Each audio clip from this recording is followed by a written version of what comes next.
Orange is the New Black Season 1, Episode 6 is all about an election because God knows we haven't gotten sick of those already.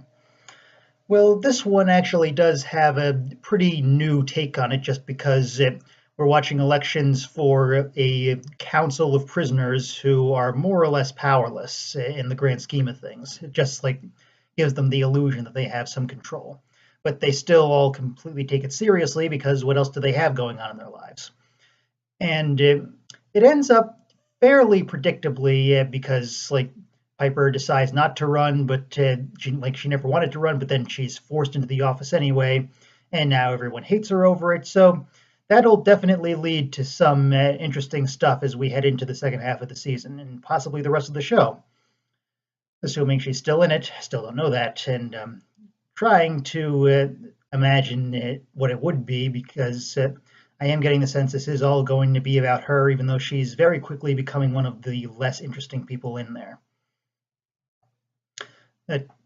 For instance, rather more interesting is Dea discovering that the guard she's been hooking up with has an artificial leg. And now I'm kind of curious to go back through his scenes in the previous episodes to see if there were any clues at this, like him having problems with it or anything. Because I don't remember any, and this kind of comes out of nowhere, but it does open up some very interesting ways going forward, like what is his backstory and how does he deal with this stuff? Because he's comparatively like a free man, but he still has to spend so much time there, and like does that help him empathize with what the prisoners are going through? You know, good stuff all around if they follow up on it. Also, more with Pensataki, who is still just this cartoon Christian idiot, which I am perfectly fine with. And the flashbacks are about Nikki, although we really only get two.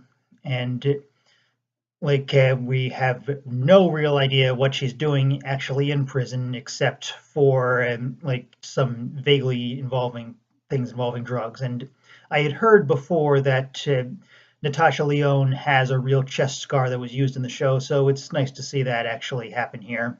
Like, kind of takes away the dread anticipation of it.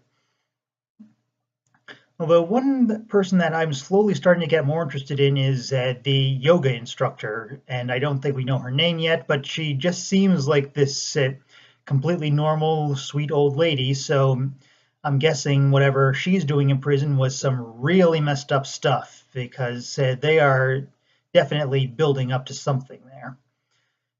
But for now, that's one of the better episodes so far, actually. It's got a real drive forward that some of the others have been missing, and it definitely sets things up to be in a much more interesting place going forward with Piper on this committee, and I look forward to seeing where that goes.